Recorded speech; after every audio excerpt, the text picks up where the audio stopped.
O Senhor esteja convosco. Proclamação do Evangelho de Jesus Cristo, segundo Lucas.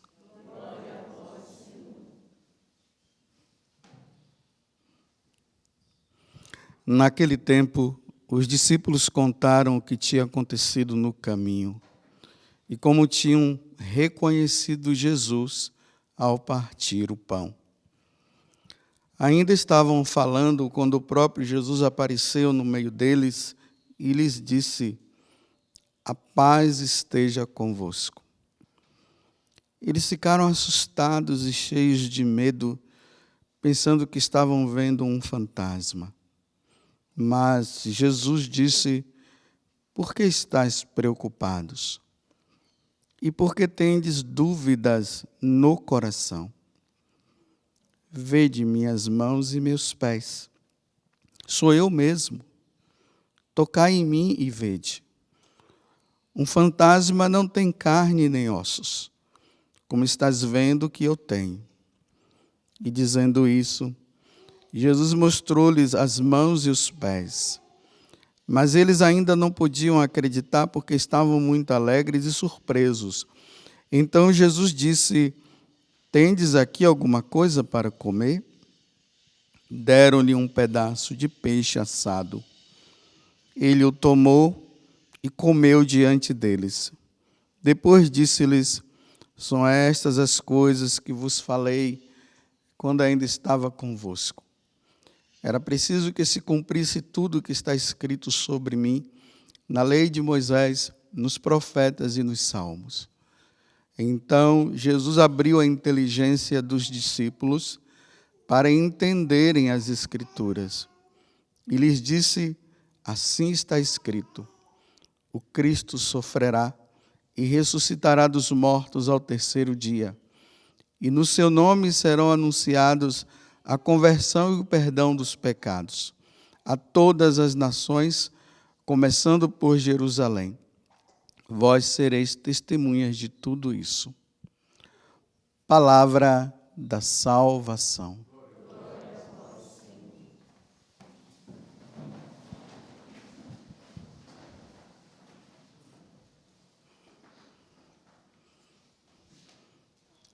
Vocês percebam que o Evangelho de hoje é uma continuação do de ontem. Nós estamos nessa oitava da Páscoa, meditando sobre essa presença de Jesus pós-morte, que era uma coisa que não dava para se entender, né? Lembremos que Jesus muitas vezes falou isso para os discípulos, para os apóstolos, que o Filho do Homem ia morrer, que ao terceiro dia ele iria ressuscitar. Em alguns momentos, os evangelistas mostram que eles não estavam entendendo nada do que Jesus estava falando. E agora, aí, realmente, na sexta-feira passada, Jesus morreu. E, para muitos, né, acabou. Vimos ali os discípulos de Emaús, naquele vitimismo, naquela tristeza. Ele morreu mesmo e tal. E o que será da nossa vida de agora em diante? E depois Jesus aparece, aí Jesus chama a atenção deles, porque como é que eles não entenderam o que os profetas, os salmos e Moisés havia falado. E nós vimos aqui na primeira leitura, agora Pedro e João, mostrando para as autoridades que realmente Jesus havia ressuscitado e colocando ali, falando de Moisés, no livro de Moisés falava isso, nos Salmos falava isso, nos profetas falava isso a respeito dele. E, mais uma vez, eles começam, né, agora a perseguir os apóstolos. E agora, Jesus, assim como ontem ele apareceu para os discípulos de Emaús, hoje ele aparece para os apóstolos. Eles estavam até pensando que era um fantasma, não estavam acostumados com isso. E aí Jesus mostra, né, as chagas. "Vem cá, toca aqui, veja, sou eu mesmo. Tem alguma coisa para comer? Traz aí que eu como para vocês verem." Um fantasma não... Na verdade, ele estava dizendo isso, né? Um fantasma não come. E, mais uma vez, Jesus fala: o que ele falou para os discípulos de Emaús. Assim está escrito: o Cristo sofrerá e ressuscitará dos mortos ao terceiro dia. E no seu nome serão anunciados a conversão e o perdão dos pecados a todas as nações, começando por Jerusalém. E vós sereis testemunhas de tudo isso. Vamos lembrar que na segunda-feira passada, agora, quando teve ali a ressurreição de Jesus, né? Que as mulheres foram lá, aí os soldados do templo estavam ali, então eles viram realmente uma luz resplandecer, viram os anjos, foram lá, falaram para o Sinédrio. O Sinédrio foi aqueles que mandou crucificar, e eles disseram o quê? Olha, faz o seguinte, nós vamos pagar isso aqui para vocês, vocês vão dizer que nada disso aconteceu, e pode ficar tranquilo que a nossa parte nós faremos também. E ali o evangelista, que foi Lucas, terminou, agora acho que foi Lucas mesmo, terminou dizendo assim: olha, e essa notícia se espalhou em Israel. Essa mentira se espalhou. Lembremos também que os apóstolos foram as testemunhas fiéis de nosso Senhor. E foram eles que começaram a anunciar, como Jesus mandou aqui, até chegar aqui onde nós estamos, que Jesus ressuscitou mesmo, que Ele é o Filho de Deus, que Ele abriu as portas dos céus. Mas no ar fica também, né, aquela questão dizendo assim, não, foi aquele bando de apóstolos, aqueles homens que estavam lá, eles começaram a inventar essa história, eles tiveram uma miragem, e através dessa miragem estão afirmando que é verdade, e não é verdade coisa nenhuma. Aí vocês vão ver, né? No mundo está assim, estão os que acreditam e os que não acreditam. É uma miragem, coisa da cabeça deles, e nós afirmando que realmente Jesus ressuscitou. Nós, meus irmãos, precisamos pedir muito a Deus que Ele abra a nossa inteligência, nos conceda o entendimento de tudo isso. Porque se nós não tivermos um entendimento claro, e só que esse entendimento é um entendimento que perpassa pela fé, porque eu nunca vi Jesus ressuscitado, não. Eu nunca vi o céu, não. Eu acredito naquilo que os apóstolos falaram, mas nós precisamos entender que existe um grupo aí infiltrado na igreja, nas escolas, em todos os lugares, que estão dizendo que isso é mentira. E se nós não tivermos o entendimento disso tudo, nós vamos nos deixar arrastar, sim, pela mentira deles. Porque eles estão mentindo, dizendo que isso é uma miragem, que isso não aconteceu. Mas é uma verdade, Jesus ressuscitou. E nós seremos recompensados por nós acreditarmos nisso. Agora vejam só, né? Uma grande calamidade aconteceu. A calamidade daquele tempo foi essa: mataram Jesus. A conversa era só essa. Ah, aquele homem que disseram que ele fazia isso, fazia aquilo, ele morreu, mataram ele. Essa era a conversa no meio de todo mundo. Só que essa calamidade e essa fatalidade, ela trouxe como consequência o cristianismo, a Igreja Católica. Foi um mal que veio, mas que trouxe um bem muito grande para a humanidade. Hoje, nós cremos que Jesus realmente é o Senhor. Só que hoje nós estamos vivendo também um tempo de calamidade, de fatalidade. Hoje o que se fala, o que se está na boca de todo mundo não é se Jesus ressuscitou ou não. O que está é a pandemia. A pandemia, que é uma fatalidade, ela tomou conta de todo mundo, em todos os lugares. O que se fala hoje é somente da pandemia. E quantas coisas que os resultados de tudo isso. Mas hoje, eu refletindo, eu estava me perguntando, né? O que será da igreja pós-pandemia? Não sei se vocês já pensaram nisso. Quando acabar essa pandemia, porque vai acabar, viu? Não fiquem pensando que a pandemia vai ficar aí até... Não, ela vai acabar. Vai ter que acabar. Porque na história da humanidade, muitas pandemias aconteceram e as pandemias passaram. Só que toda vez que acontece uma fatalidade desse tipo, a nível mundial, vem as consequências de tudo isso.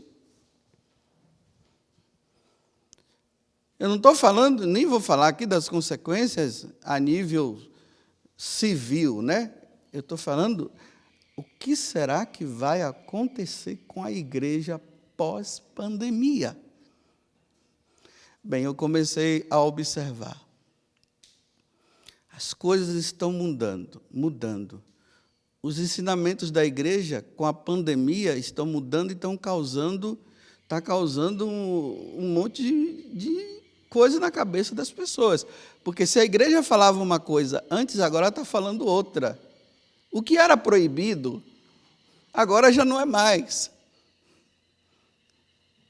Por exemplo, lá no confessionário, uma pessoa veio e disse assim: padre, eu vim me confessar porque eu quero pedir perdão a Deus porque eu fui à missa.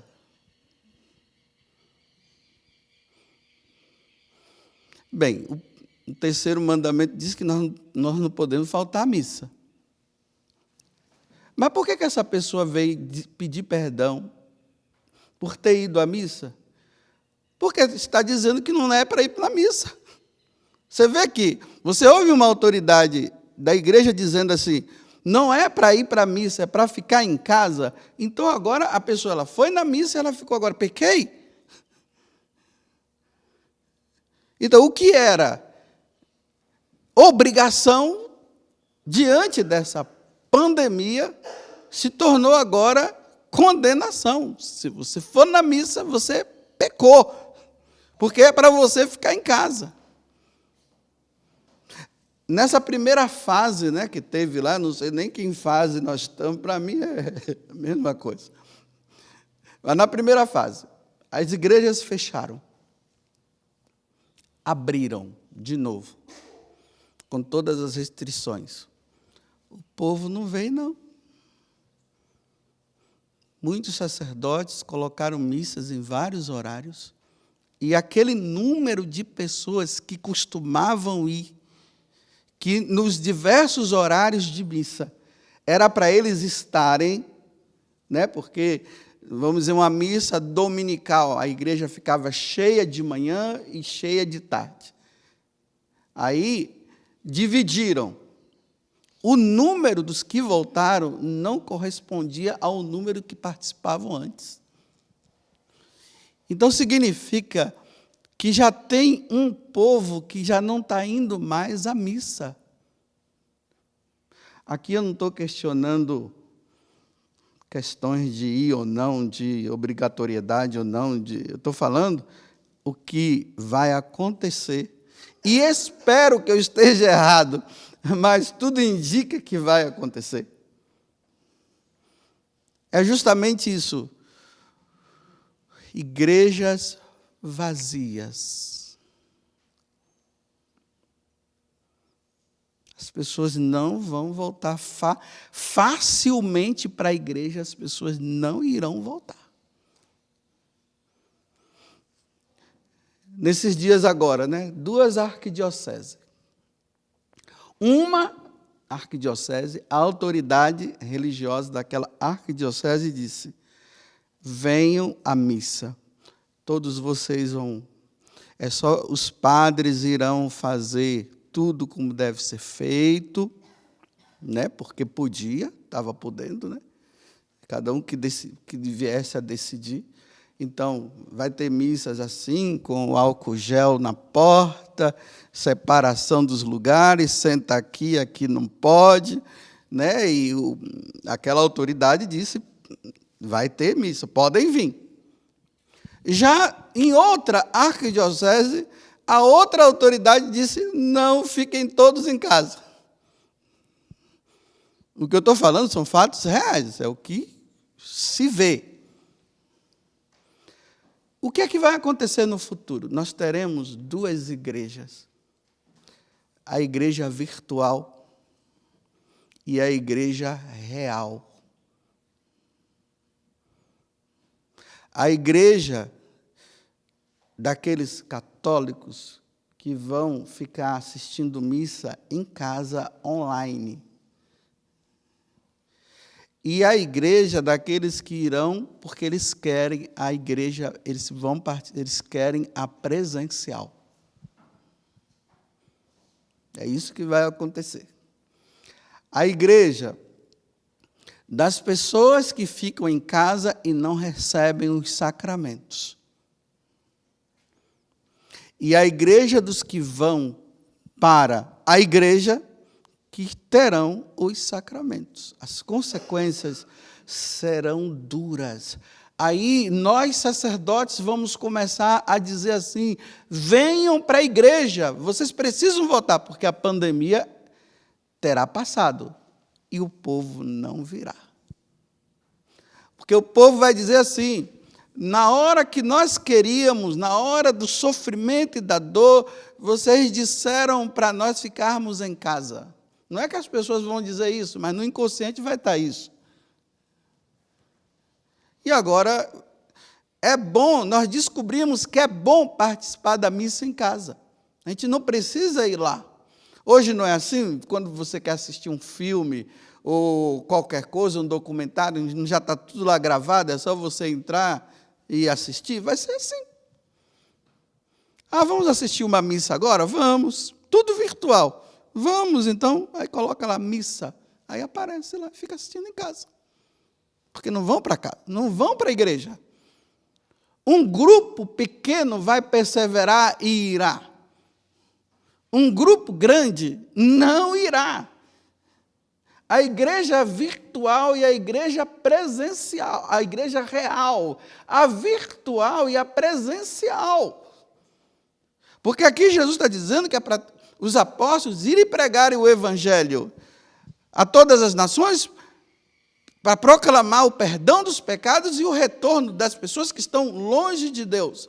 Vai ser difícil. Nós vamos suar. No púlpito nós vamos suar dizendo, venham, venham, venham. E o coração das pessoas vai estar tão endurecido que eles não virão. Repito mais uma vez, não estou questionando aqui questão de que deve ficar ou não em casa, para preservar de passar o vírus para outro. Eu não estou questionando isso. O que eu estou dizendo são as consequências do futuro. As consequências serão essas. Porque já dá para se perceber. Aqui no santuário dá para perceber. Abre, fecha, a nível geral, né? A nível geral está assim, abre, fecha. Aí, então, abre, o pessoal vem, fecha, aí o pessoal fica em casa. Abre, fecha. Vão cansar, o povo vai cansar, as pessoas cansam dessa indefinição, precisa ficar bem claro isso, ninguém aguenta esse negócio, vai e vem, ou vai ou vem, ou fica ou sai, mas vai e vem, vai e vem, vai e vem, aquele exercício, né? Abaixa, levanta, abaixa, levanta, abaixa, levanta, chega um momento que a pessoa cansa, e o povo está cansando, desse abre e fecha, vai e vem. Vem e vai e vem, está cansando. E sabe onde é que as pessoas vão descansar? Não vai ser na igreja depois, não, vai ser em casa. O povo vai descansar em casa, sentado na poltrona, assistindo missa online. Só que depois de um outro tempo, porque agora está assim, estão conseguindo tirar as pessoas da igreja. Aí as pessoas estão assistindo em casa.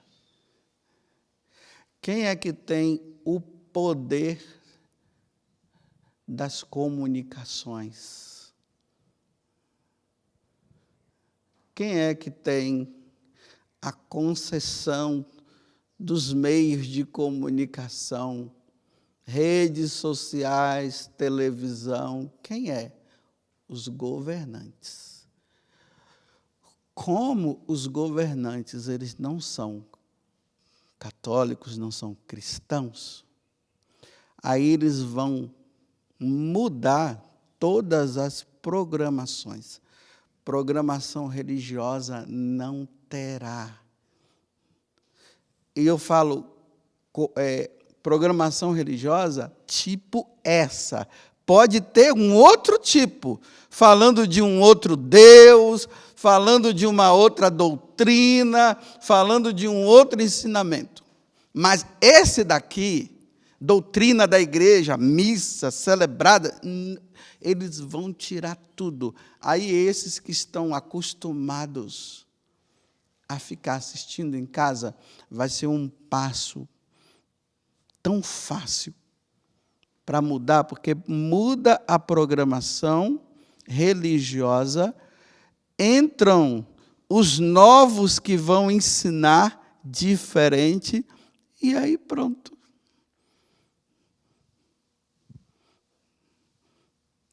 A maioria dos católicos já não serão mais católicos. Mas um outro grupo vai perseverar. E é pequeno o outro grupo. Com aqueles padres que vão celebrar missas escondidas, catequeses escondidas. Os catequistas ali fiéis vão dar catequese nas catacumbas para a gente entender melhor. Tudo na surdina para perseverar. Para aquele pequeno grupo perseverar.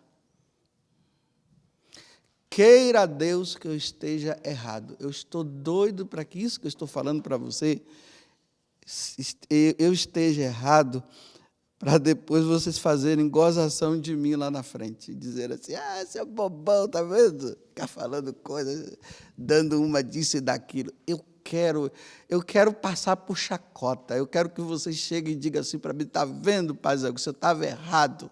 Eu quero passar por essa humilhação. Queira Deus que seja assim.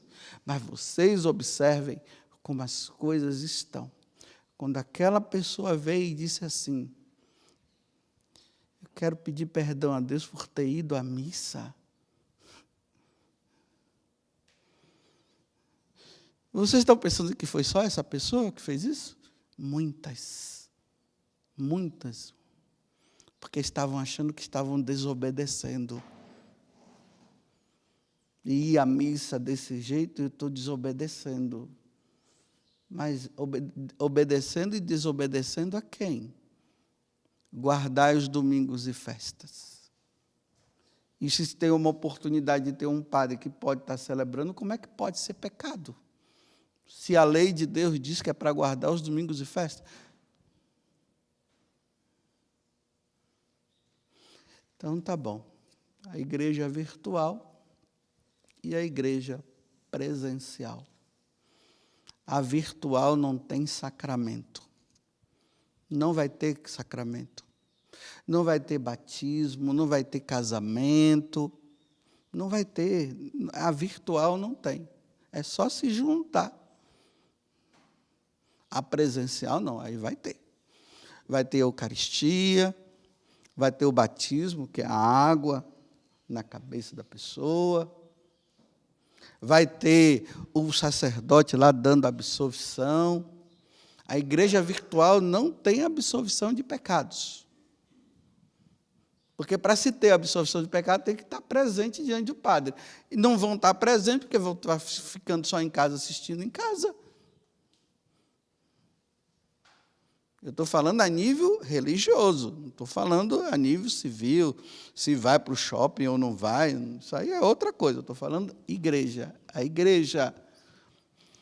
E nós precisamos pedir a Deus que Ele abra a nossa inteligência para que nós não nos conformemos com essa situação de ficar sem ir na missa em casa, para quando voltar nós sairmos correndo para poder participar da missa presencial.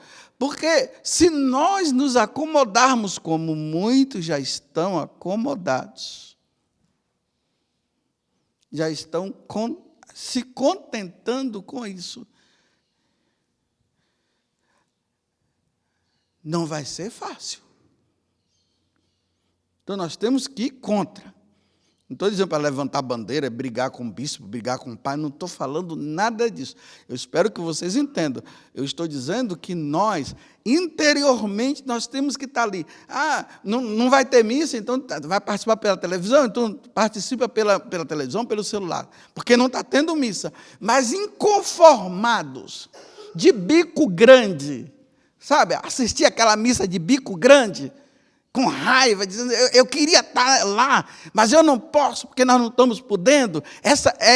É isso, é assim que nós temos que estar. Não é dizer assim, está tudo bom, tudo maravilhoso. É tão bom assistir a missa aqui deitado no sofá.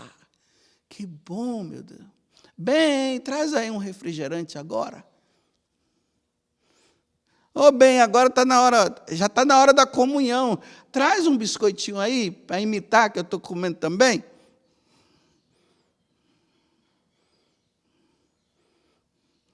Porque realmente não está tendo.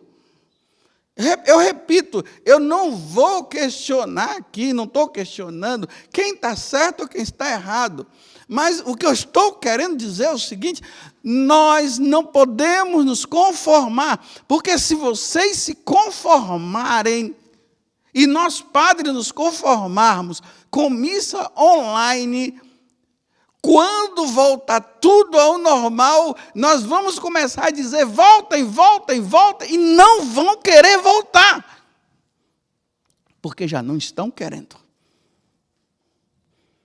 Agora, os inconformados que estão lá, participando de bico grande, eu não me conformo com isso, Jesus. Olha, esse negócio de participar da missa dentro de casa. Aí sim, esses daí, quando disser abriu, acabou, a pandemia foi embora, já conseguiu agora conter esse vírus, aí vai voltar correndo para...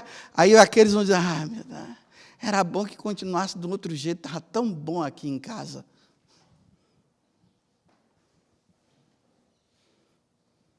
Louvado seja nosso Senhor Jesus Cristo e a nossa Mãe Maria Santíssima.